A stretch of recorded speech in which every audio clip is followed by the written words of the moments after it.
Jedną z najczęściej diagnozowanych chorób dolnego odcinka układu oddechowego jest zapalenie płuc, które jest szczególnie niebezpieczne u małych dzieci i osób starszych, czy też osób o zaburzonej odporności organizmu. Witaj na kanale Medycyna 360. Pamiętaj proszę, że informacje zawarte w filmie nie są poradą medyczną i nie mogą zastąpić konsultacji lekarskiej. Bez wątpienia najważniejszym narządem układu oddechowego są płuca. Kiedy rozwija się ostra infekcja miąższu płucnego, pęcherzyków płucnych lub tkanki śródmiąższowej, powodująca charakterystyczny wysięg, to zwykle mamy do czynienia z zapaleniem płuc. Wówczas pęcherzyki płucne wypełniają się nie tylko powietrzem jak u zdrowej osoby, ale również ropą i płynem, a to powoduje ból podczas oddychania. Poza tym zostaje znacznie zmniejszona powierzchnia płuc, co w konsekwencji prowadzi między innymi do duszności w klatce piersiowej. Wyróżnia się dwie grupy zapalenia płuc. Do jednej z nich zalicza się pozaszpitalne zapalenie płuc. Występuje ono u chorych nieprzebywających w szpitalu, a do drugiej szpitalne zapalenie płuc, diagnozowane u chorych przebywających w szpitalu dłużej niż 48 godzin. W Polsce zapalenie płuc dotyka 1 na 100 osób rocznie i najczęściej infekcja ta ma podłoże bakteryjne. Ponad 2/3 pozaszpitalnych zapaleń płuc wywołuje bakteria, dwojga zapalenia płuc, Streptococcus pneumonia. Ponadto dane statystyczne pokazują, że szpitalne zapalenie płuc rozwija się u 5 do 15 osób na 1000 osób przyjętych do szpitala, a jego śmiertelność oscyluje na poziomie 30 do 50%. Warto również dodać, że zapalenie płuc jest jedną z najczęściej wymienianych przyczyn zgonów dzieci na całym świecie. Zapalenie płuc wywołane bakteriami i wirusami jest chorobą zakaźną. Z uwagi na zarówno różne czynniki wywołujące chorobę, jak i odmienną lokalizację stanu zapalnego, możemy mieć do czynienia z kilkoma rodzajami zapalenia płuc. I tak, z uwagi na czynnik wywołujący chorobę wyróżnia się zapalenie płuc bakteryjne, wirusowe, grzybicze, pasożytnicze, atopowe, alergiczne, chemiczne, w tym zachłystowe zapalenie płuc. Bakteryjne zapalenie płuc jest najczęściej występującym wariantem zakażenia, stanowi ponad 70% przypadków i jest wywoływane zwykle bakteriami gram-dodatnimi i gram-ujemnymi lub bakteriami beztlenowymi, jak wspomniana już dwojga zapalenia płuc. Z kolei wirusowe zapalenie płuc, które stanowi pomiędzy 5 a 20% przypadków zachorowań, jest spowodowane wirusem grypy, różyczki, odry, adenowirusami bądź koronawirusami. Natomiast grzybicze zapalenie płuc wywołują grzyby Candida albicans lub Aspergillus fumigatus. W przypadku pasożytniczego zapalenia płuc za chorobę będą odpowiedzialne następujące pasożyty: Toxoplasma gondii, Strangeloides stercoralis, Plasmodium malariae i Ascaris lumbricoides. Środowiskowe alergeny mogą powodować zapalenie płuc na tle alergicznym, natomiast chemiczne zapalenie płuc, w tym zachłystowe, czyli tzw. zespół Mendelssohna, pojawia się na skutek przedostania się treści pokarmowej i soku żołądkowego lub pokarmu do dróg oddechowych i płuc. Warto dodać, że zapalenie płuc może być samoistne, czyli idiopatyczne, będące chorobą pęcherzyków płucnych, której następstwem jest stan zapalny. Niestety przyczyny tego typu zapalenia płuc nie są jeszcze w pełni znane. Ze względu na umiejscowienie stanu zapalnego wyróżnić można płatowe, odoskrzelowe i segmentalne zapalenie płuc. Płatowe zapalenie płuc, czyli inaczej krupowe, obejmuje jeden płat płuca wraz z okrywającą go opłucną i wywołuje je paciorkowiec zapalenia płuc. Odoskrzelowe zapalenie płuc, zwane również płacikowe lub zrazikowe, jest spowodowane przedostaniem się drobnoustrojów do płuc przez uszkodzone stanem zapalnym ściany oskrzeli. Segmentalne zapalenie płuc obejmuje określone segmenty płuc. Mówiąc o przyczynach zapalenia płuc, trzeba również wspomnieć o czynnikach zwiększających ryzyko zachorowania na tą chorobę.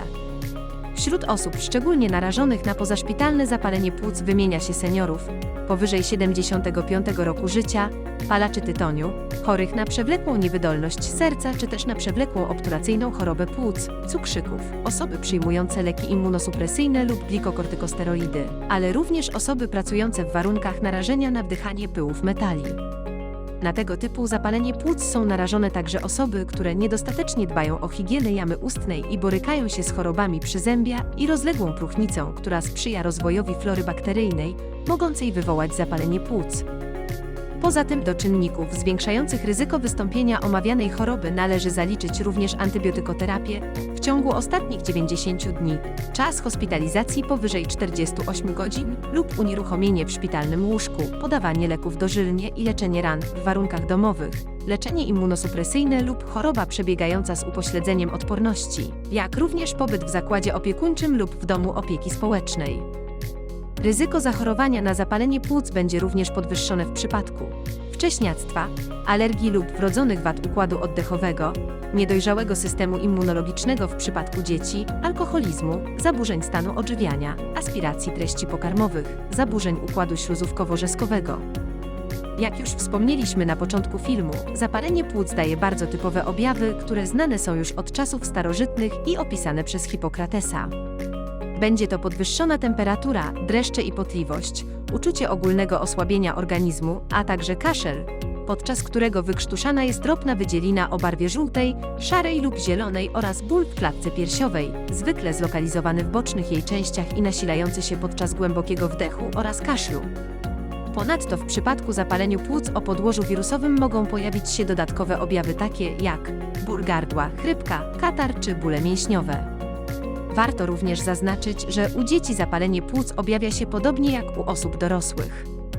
Niemniej jednak może pojawić się u nich także sinica, czyli zasinienie skóry na palcach i wokół ust, jak również przyspieszony oddech i większa płaczliwość, szczególnie u niemowląt.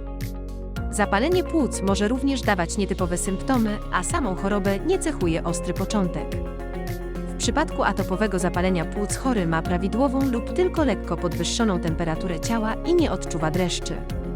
Natomiast w badaniu RTG płuc są widoczne wyraźne zmiany, przy jednoczesnych niewielkich odchyleniach w badaniu fizykalnym klatki piersiowej.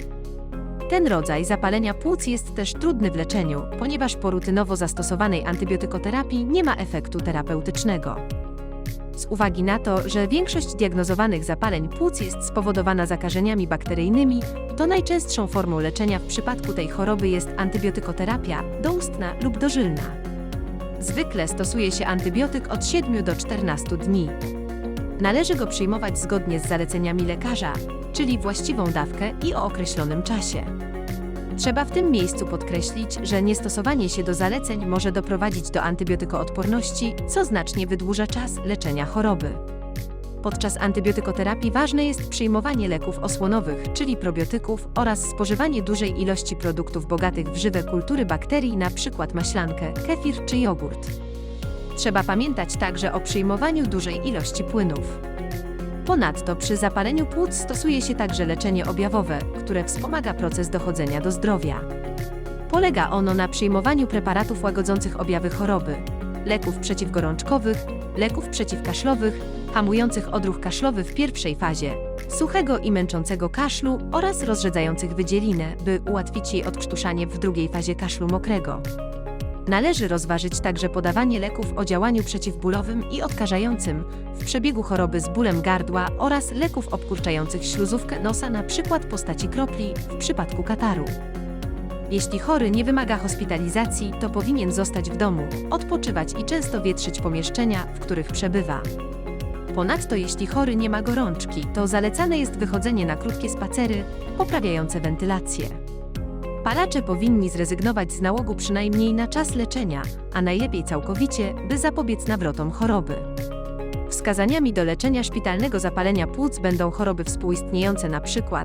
cukrzyca, przewlekła obturacyjna choroba płuc czy nowotwory, a także podeszły wiek powyżej 65 lat, niedożywienie, tachykardia powyżej 124 uderzeń na minutę, jak również przyspieszony oddech powyżej 30 oddechów na minutę, temperatura ciała poniżej 35 stopni lub gorączka powyżej 40 stopni oraz obecność płynów w jamie opłucnej.